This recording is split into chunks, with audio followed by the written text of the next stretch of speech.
Mga Kadonya Ems, ito po yung bahay ni Sir Calixto. Actually, hindi po siya po yung nag-wish, pero hindi po para sa kanya, kundi para sa kapwa natin, Pilipino, mga Kadonya Ems. Kung titingnan niyo po ha, marami tayong mga kababayan na talagang nag-wish na hindi para sa kanila. Eh bakit naman po naisipan ninyong mag-wish itong kay, sino ba yung pangalan? Ano ba po yung pangalan nun? Jerry Mahamora. Yung duty ko, pupunta ko ng barangay, ng City Hall.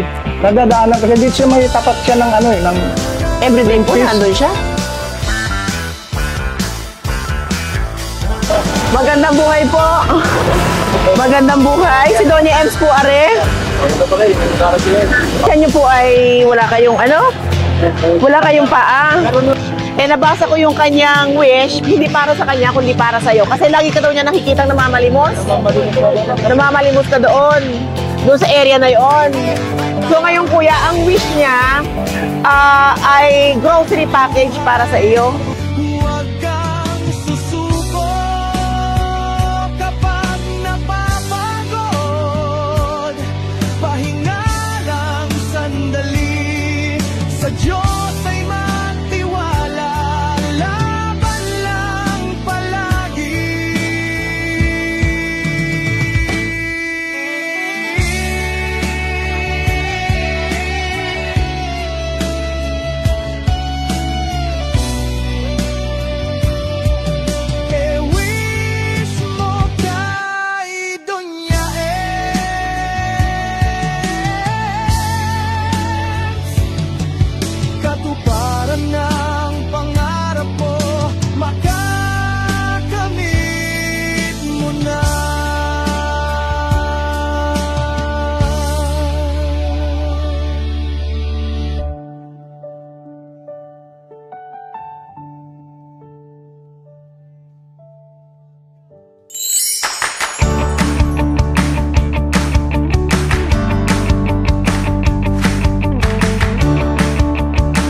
Magandang buhay mga Kadonya Ems! Kung mapapansin niyo po na andito na po ako sa bahay ko dito sa Santa Cruz, Marinduque.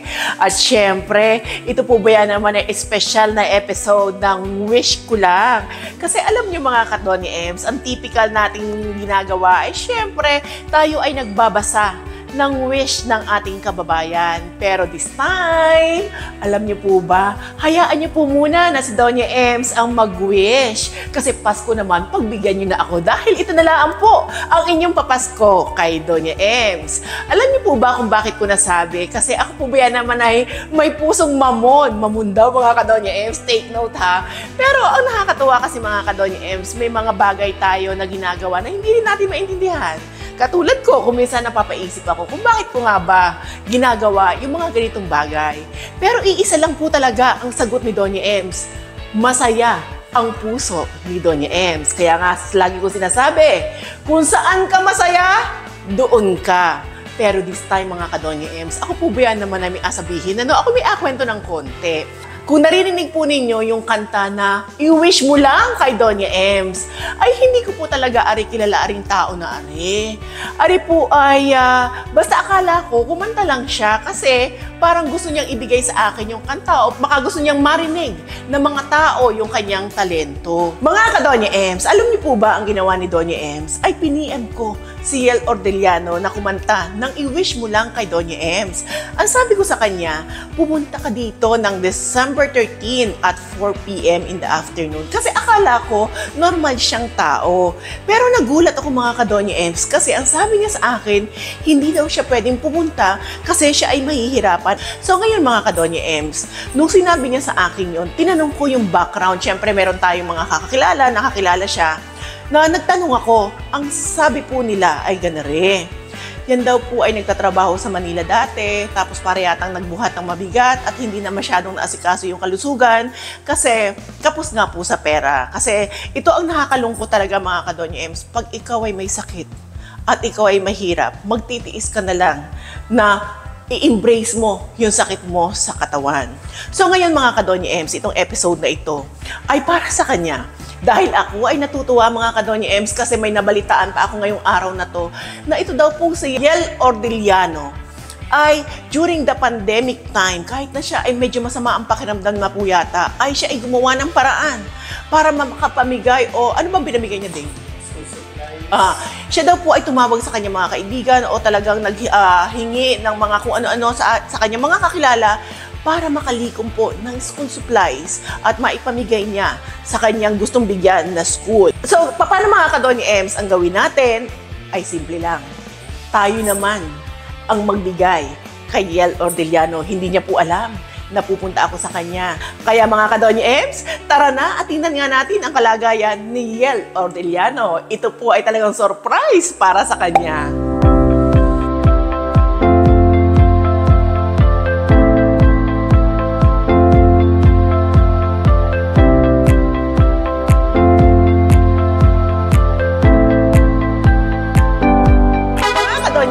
Kami po ay on the way na papunta kina Yel. Pero ako po ay nagpabili na ng kanyang mga vitamins, mga Kadonya Ems. Kung mapapansin niyo po, ay napakadami po ng aking pinabili kasi para naman po siya ay makainom ng sapat na vitamins kasi siya daw po ay hindi na nainom ng painkiller. Kasi para tinitiis niya na lang yung kanyang sakit kasi pinoprotektahan daw po niya yung kanyang kidney. So ang ginawa ko po ay ako po ay nagpabili ng maraming vitamins para kay Yel. At hindi lang yan, syempre tayo po ay mag-grocery at bibili tayo ng gatas para sa kanya. So paano mga Kadonya Ems, samahan niyo po ako at tingnan nga po natin kung ano ang kwento ng buhay ni Yel Ordiliano.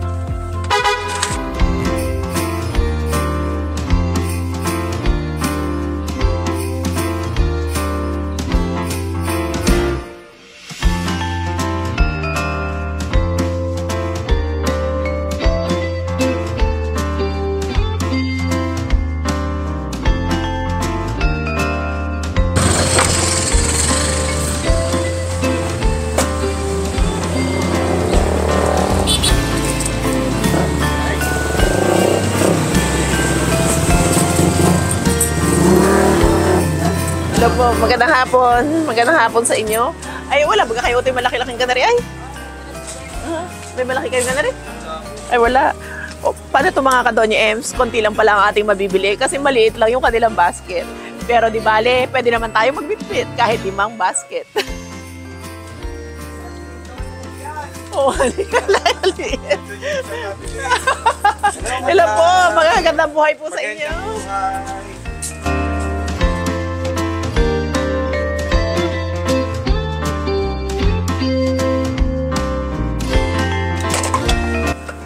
Mga Kadonya Ems, para yata ako di maalam mamili, mga Kadonya Ems, pero ako'y madampot na lang na madampot kung ano man ang ano. Pero, syempre, gusto ko sanang bigyan sila ng kompleto at saka syempre, samahan na rin natin ng, kung pwede sana natin samahan na panghanda na sa Pasko. May ham baga dito? May ham kayo, ining? May ham? Ito'y mabili ng ham para naman kahit paano ay may handa sila sa Pasko, mga Kadonya Ems. Kualin, ari, pansit canton. At saka yung may sabaw. Yan.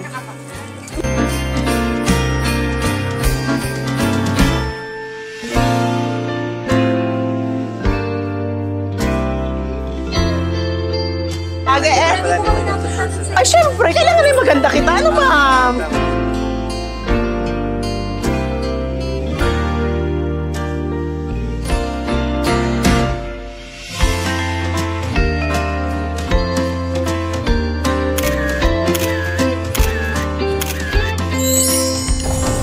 Magandang hapon, mabuhay. Okay. Mga Kadonya Ems, kung mapapansin niyo po na andito po syempre si Doc Emil. Ito po ba yan naman kung minsan inakaray-karay ko. Pag may mga ganitong pagkakataon, at siya, mabuti na lang po at siya ay libre ngayong araw na to. Kasi para pong nakwento niya na rin sa akin na si Yel ay kanyang napuntahan na dati. Ano ba ang naging nangyari sa kanya? Ako doon ay bigyan ng ng idea. Doon sa kwento, no? Kasi nung napunta ako doon sa kanila, ay nakwento niya na siya ay parang nagtatrabaho sa Maynila. Oo. And then from that, para siyang, hindi ko alam kung parang sinasabi niya may binuhat siya, tapos ay parang medyo sumakit yung likod. And nire-recommend siya for medical treatment. Katulad nga din na parang na-request for a CT scan or MRI. So sabi ko, bakit hindi ka magpagawa? So sabi kaya umuwi na lang siya ng probinsya. Parang basta siya nagtatrabaho sa isang department store, no? So yun. So, ang ibig mong sabihin, Doc, yung request na yun, hindi niya ginawa? Na Hindi siya nagpa-MRI? hindi. Kaya alam mo naman, pagdating sa ika nga ay karapatan na may-ari ng katawan, yung natawag na patient's right, ay talagang siya yung magdi-decide sa kanyang sarili. Kaya nung nakita ko mismo doon niya, ay sabi ko gano'n, ay bakit hindi mo susundin? Yan ang importante. Pero alam mo, ako'y natutuwa sa kanya, Doc Emil, kasi siya yung kumanta ng i-wish mo lang kay Doña Ems. Nagulat ako actually. Kaya lang, ang nagustuhan ko naman sa kanya ay very positive siya sa buhay. Despite of yung kalagayan niya, baliwala sa kanya. Parang yung ang feeling ko, hindi siya nag-aano na siya nahihirapan, hindi niya nga binanggit sa akin na kailangan ko po ng ganito, ako po ay pwede po pa mang tulungan. Walang ganon. Actually, Doña Ems, no, pumaano ko, during that time, no, ako'y napunta doon, napaka-aktibo niya, nagpa-fundraise siya. Just to assist at makatulong doon sa mga bata, makapagbigay siya ng sa mga school, sa mga school supplies sa mga bata. Kaya so, naman yan, talaga namang ako yung saludo yata sa iyo. Pero tingnan nga natin ang iyong kalagayan at kami ay papunta na dyan, Doc Emil. Kaya hintayin niyo po ang aming mga pagdating sa bahay ni Yel at tingnan po natin ngayon ang kanyang sitwasyon at alamin po natin kung ano talaga ang nangyari sa kanya. Pero syempre, marami tayong pasalubong sa kanya at kanina ay nabanggit ko po, ito po ay surprise ko kay Yel.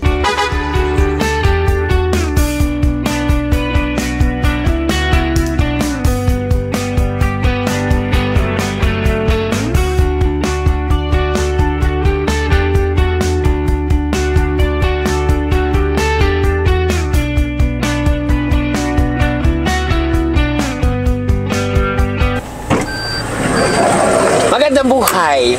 Kagawad.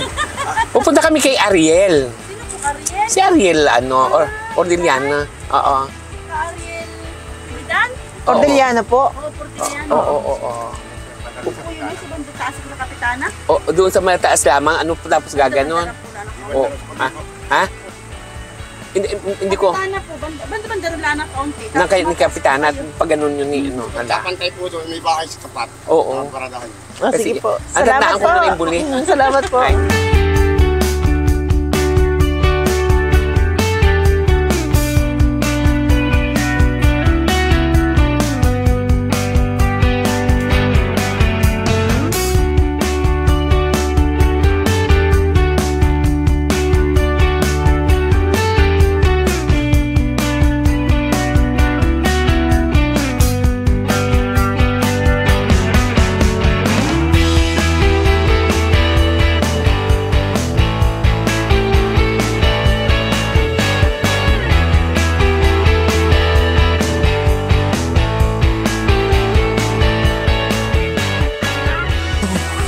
Sa bahay niya. Ay, baka yun ay. Parang hindi po kami makakadaan at kami ay baka sipain ng kabayo. Oh.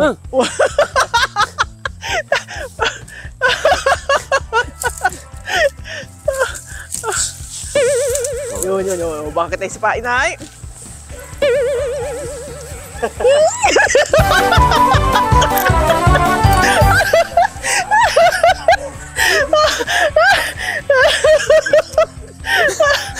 Hindi! Hampasa! Sana nakuha mo si John na tumakbo. Hindi. Kabayo lang pala ang katapat ni Doña Ems.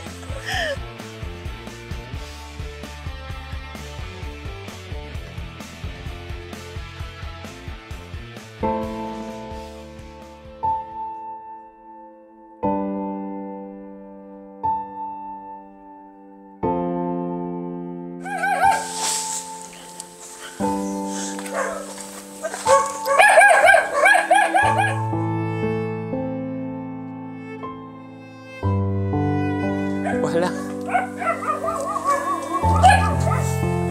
Yeah.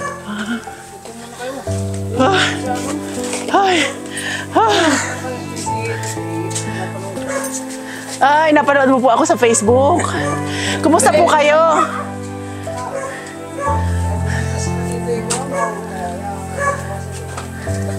Nasaan po siya?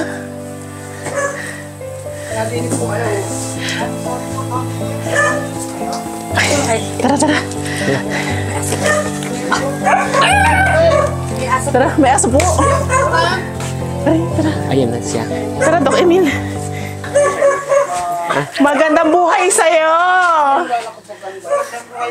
Ay, hindi po talaga kami nagpaalam. Kumusta ka? Pwede po baka kami pumasok, ano? Pwede kayo pumasok. Oh, kumusta ka? Ikaw pala si, kumusta? Okay lang ba na may camera kami? Nagulat ako. Oo. Kakahiga ko lang po kasi nasa katambewang ko. So, paano ka? Bakit ikaw ay nakaganari? Ay, hello. Kamusta ka na? Ito po masakit pa rin. Oo. Sabi ko. Bewang. Oh, Parang mababali kasi yung bewang ko. Kaya, yun na nga eh. pasensya na po kayo sa sa mga tindahan. Ikaw naman. Sobra ka naman. Nakita niyo po ba dyan? Oh. Hindi, don't worry. Okay lang po kami. Okay lang kami. Uy, ay bakit may saklay ka din Ito po ay? yung ginagamit ko pagtatayo. Nakakatayo ka pa. Oo, kahit na sobrang in pain ako kasi yung bewang ko talaga parang mababali pag Yun tatayo yung ako nasabi wala. ko na may kumpay eh. May May posible. pag-asa pa, no? Na sabihin. Sobrang kirot po kasi niya. Oo. Very Pasensya na po kayo, hindi talaga ako makakatayo ngayon. Oo. Kasi kakahiga ko lang po. Hindi, okay lang. Okay lang. Pasensya na po kayo. So, itong parte ng katawan mo, ito ay may nararamdaman. Sa pababa po. Meron. Meron pong may sensation, di ba? Meron po, meron. Ito, kunyari, ito. Meron po Ay, pero lahat. matigas, meron lahat. Pero yung pain ang nakakaano Sobrang din. pain po Oo. niya, sobrang sakit. Oo. Kaya hindi po ako Ay, paano ka niyan? Oo. ano po, awa ng Diyos, sa gabay ng Diyos, na ano naman ako, nakakatayo naman ako. Ang gulat ako, sir. First time namin First time yung makakarating dito sa bahay. Pero ibig sabihin, nakakatayo ka pa? Kasi Opo. akala ko, sabi mo sa akin, hindi ka, kasi sobrang Nakakatayo sakit. nga po ako, pero saglit lang. Mga ilang minutes. Depende po pag awa ng Diyos, isang oras, gano'n. Yung tayo lang, pero yung walking, ay you can, ang walking is, Nakakapaglakad naman po ako dito lang, pero hindi po may malayo. posibilidad. Oo, May oo, pag-asa, oo. no? Kasi po dati, nung hindi pa naman ako ganito, nakakapagsayaw ako, athlete din po ako dati, ng track and field. Kaya nung nagkaganito po ako, medyo bumagsak yung kumpiyansa ko sa sarili. Pero nalagpasan ko na yon. Ngayon, patuloy pa rin tayo. Dapat. Masarap. Oo. Pero ako'y talagang humahanga talaga si Doña M sa'yo kasi Oo, sobrang, pasensya po kayo. di ba sabi ko nga sa'yo, ikaw ay talagang hinahangaan ko sa napaka-positive mo sa buhay. Ibig ko sabihin ang lakas ng loob mo. Nagulat po ako sa tito ko, kaya hindi ko na-expect. Mga ka-Doña Ems, kami po ay naandito sa bahay ni Ariel. Ariel, di ba, ang tawag sa kanya. Pero ako po ay natutuwa talaga sa kanya kasi sobrang lakas ng loob niya, sobrang positive niya sa buhay. Talagang paulit-ulit ko sinasabi kahit kanina, kahit kay Doc, na talagang positive ang kanyang sa buhay kahit na ganito ang kanyang kalagayan. Pero parang ako may nakikitang pag-asa, mga ka-Doña Ems, na sana balang araw ay gumaling siya at siya naman ang pumasyal sa Doña Ems Stockhouse dyan sa Barangay Baliis. Sa buhay, bumalik po Bumalik. sa buhay. Para magawa ko po ng mabuti yung mga tungkulin sa buhay. Ay, kami ay may kaunting pasalubong sa iyo. Pasensya na po kayo. Oo, okay lang. May pasalubong kami. Akin na yung mga kasi sabi ni... Pasensya na po, hindi talaga ako makakatayo ngayon. Oh, hindi, okay lang. Hindi mo kailangan tumayo. Huwag mong pilitin yung sarili mo. Kasi, hindi ko alam kung kakilala mo si Raquel. Opo, Kaibigan ko kilala. yun Sa kanya ako nagtanong. Kasi hindi ko sinabi sa'yo na magdadala kami ng kung ano. Sa kanya ako nagtanong kung ano yung mga pangangailangan mo. So, ang sabi mo sa kanya mga vitamins at saka ensure. Pinahawakan ko kasi hindi na po ako umiinom ng gamot. Hindi ka umiinom ng gamot. So ito, dinalhan kita ng mga vitamins Ako mo. maraming salamat Lahat po. ng mga vitamins mo na kailangan na sinabi sa akin ni Raquel ay binili ko para sa'yo para kahit papaano naman ay makatulong sa iyo, Ari. Ano? Salamat po. At saka, syempre, mga Kadonya Ems, ako po ay nagdala ng Ensure. O, ayan. Dalawang lata ng Ensure. Ito po ay para naman kahit papaano ay lumakas-lakas siya. O, ito, alagay ko din ay, o. Tapos, syempre, ako ay bibigyan ka na pupuntahan kita. Di ba sabi ko sa'yo, pag uwi ko, papasyalan kita. Kasi minsan kami ay magka-PM. Ang sabi ko po sa kanya, pag ako'y umuwi, ay papasyalan ko siya. Pero hindi lang yan bibigyan kita nito. Ito ay galing sa Vatican, sa Roma. Ito ay isang rosary. Ay, wow. Na magiging gabay mo everyday. Napakalaga po. Wow. Yan, ayan. Ito ay nakabless ng Pope. Kaya ito ay para sa iyo. Thank you. Nakakaiyak naman mga Kadonya Ems. Hindi ako, parang hindi naman yata ako sanay ng ganere. Kasi parang, Dok. Ikaw na. Siyempre, ay tawag dito. Siyempre, sabi ko nga kahapon, ay nag-decide si Donya Ems na kaagad-agad na puntahan ka. Actually, nakwento ka, sabi ko, familiar sa akin yan. And then, nung nagkwentuhan nga kami kagabi, ay sabi ko, we will be coming here surprised na ikaw ipupuntahan. Marami sa nagulat talaga ako. Pero kung ikaw ay may chance na magpagamot, Ilan po talaga yun. kunyari meron kang chance,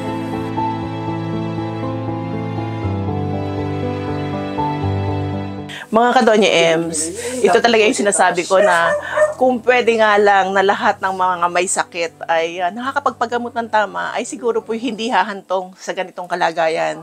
It just so happen po mga Kadonya Ems na kapag ikaw ay salat sa pera, isasantabi mo ang iyong nararamdaman at ang titingnan mo na lang yung everyday na buhay na gagawin mo. Kaya ang tanong ko po sa kanya, kung ikaw ay may chance na makapagpagamot, magpapagamot ka. Kasi lang naman yung iling ko itong birthday. So, Doc Emil, kailangan siguro natin siyang ipa-MRI. Ano ang gagawin natin? Kami po ay mag-uusap ni Doc Emil. Titingnan po namin kung ano ang magagawa namin sa kanya. Kasi, mayroon pa po, alam ko, ramdam ko, sa puso ko, na siya ay may pag-asa pang makalakad mga Kadonya Ems. Kasi, may nararamdaman pa pala siya. So, ibig sabihin, normal yung pakiramdam niya. So, ibig sabihin, may paraan. At gagawin po natin ang paraan para makalakad ulit siya. Kaya Doc Emil, ako ay iyong atulungan kung ano ang pwede natin gawin sa kanya. At marami ka namang mga kontak-kontak sa ganyan. Diyan ka magaling. Kaya ikaw ay maraming salamat dahil ikaw ay kaagapay ni Donya Ems. Pero may kitang inatawag pag may mga ganari. Dahil alam ko namang ikaw ang makakatulong sa akin. Kaya naman mag-ausap kami ni Doc Emil. At kami ay babalik sa iyo. Salamat po talaga. Hindi ko po na-expect ko kasi ang play ko lang naman po yung karawan ko na gumaling na ako. Kailan ang birthday mo ba? October 9. October 9. Last October 9 po. Sabi ko nga po, tuwing birthday ko, pangarap po talaga magpa-PD, mag-ganon. Pero hindi ko naman naman nagagawa ngayon kasi ang hirap pong lumalaw. Kaya nakikiusap na ako sa mga kagawad, pag may mga program po akong ginagawa dito sa community namin, mga small program lang naman, hindi naman, basta makakatulong sa kabarangay. Pinapakisuyo ko na lang po. Kaya ako po yung nagpapasalamat sa inyo, nagulat ako dito sa Sir Dave, may video.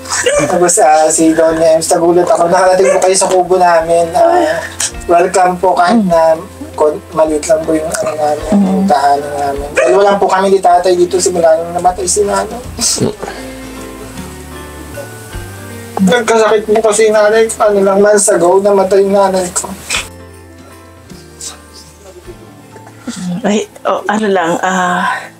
Basta kami ay gagawa ng paraan.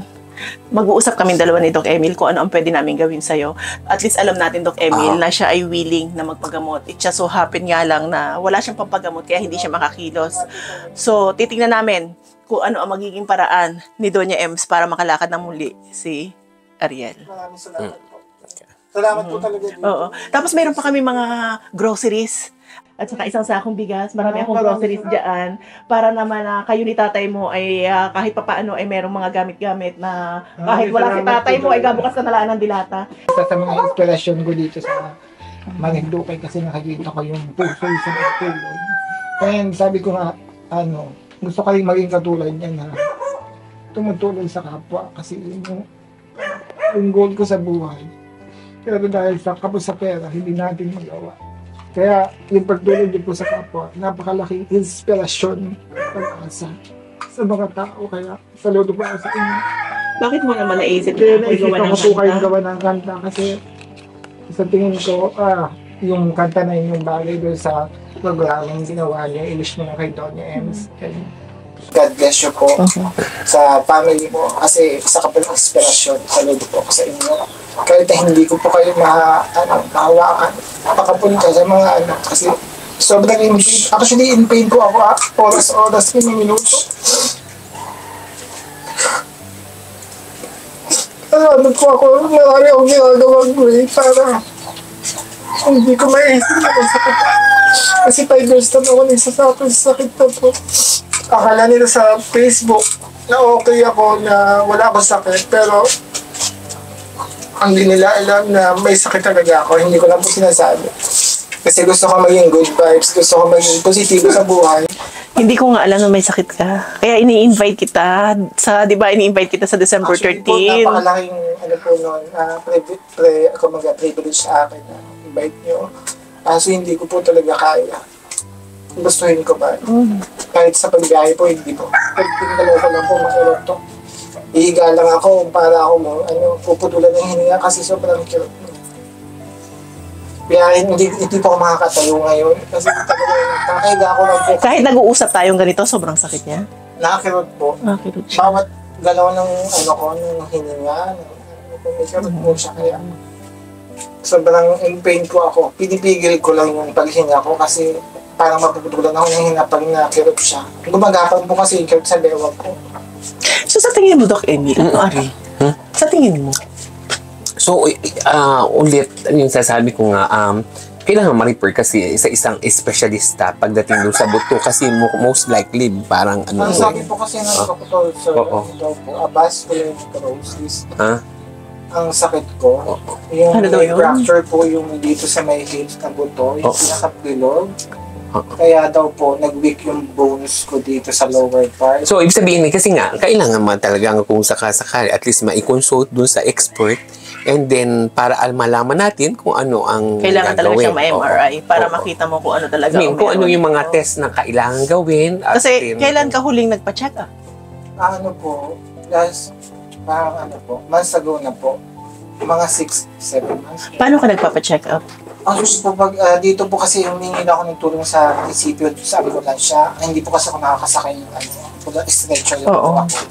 So, bawal po akong Matagtag. kasi binawalan na rin po ako ng doktor mabagsak kasi tennis yung buto ko po magka-crack. So, weak po kasi. Kaya dahan-dahan po ako maglalakad dito. Maliligo po ako ng isa CCR. Sobrang abutin ako ng ilang oras bago ako makarating dyan kahit napakalapit. So, ano po yan, everyday ko ng routine ng buhay ko. Kaya dinadaan ko lang sa mga paggawa ng mga kanta, pagkanta, nagla-live po ako, minsan nagla-live selling pa ako sa TikTok pagkaya ko mag-live selling para may extra income. Tapos, kung may mga bebenta, ganun. Para hindi na po isipin ni tatay yung mga gastos dito. Baka ikaw ay may message, Yel. Ang mensahe ko lang po, kung ano man yung nararanasan natin sa buhay. Mabigat man. Isa lang yung panghawakan natin, ang Diyos, pananalig sa Diyos. Kasi yun yung magbibigay sa atin ng tunay na lakas at pag-asa. Kahit na gaano ka kakirot, kasakit, piling mo wala ka ng pag-asa. Basta kumapit ka lang kay Lord palagi. Hindi ka niya pababayaan kasi lahat ng pagsubok sa buhay, naniniwala ako na lahat ng pagsubok sa buhay, lahat ng problema may solusyon. Basta maghintay ka lamang sa tamang oras, ibibigay ng Diyos yun. And masaya ako na si Doña Ems yung naging instrumento ni Lord para unti-unting maging liwanag yung yung pag-asa na inaasam ko sa buhay. Kaya maraming salamat po. And huwag tayo susuko, ano man yung pagsubok sa buhay. Kasi kapag sumuko ka, talo ka. So kailangan mong lumaban. Kung gusto mo pang may maganda ka pang goal sa buhay, lumaban ka. Ganun lang po yun. And maging mabuti kang tao palagi. Maging mabuti yung puso mo. Hindi ka man karapat-dapat sa iba. Ang mahalaga, naging mabuti ka sa kanila. Yun lang po. Maraming salamat. Paano? Kami ay magkikita muli tayo. Yan ay isang pangako inabitawan ni Doña Ems. Magkikita ulit Masaya po tayo. ako na makilala po Mga ka-Doña Ems, wala pong wish talaga si Ariel. Hindi, kung mapapansin niyo doon sa ating video kanina, wala akong binasa. Sinabi ko sa inyo, pagbigyan niyo na muna ako ngayon kasi ito yung wish ko na kailangan na mabisita ko si Ariel at syempre gusto ko siyang matulungan na makalakad na muli at maging normal ang kanyang pang-araw-araw na buhay. Kaya naman mga ka-Doña Ems, ang inyong pong Doña Ems ay hindi magsasawa na maghatid ng saya at pag-asa sa ating mga ka-Doña Ems. So paano mga ka-Doña Ems? Huwag niyo kakalimutan, i-wish mo lang kay Doña Ems isang magandang buhay po sa inyong lahat.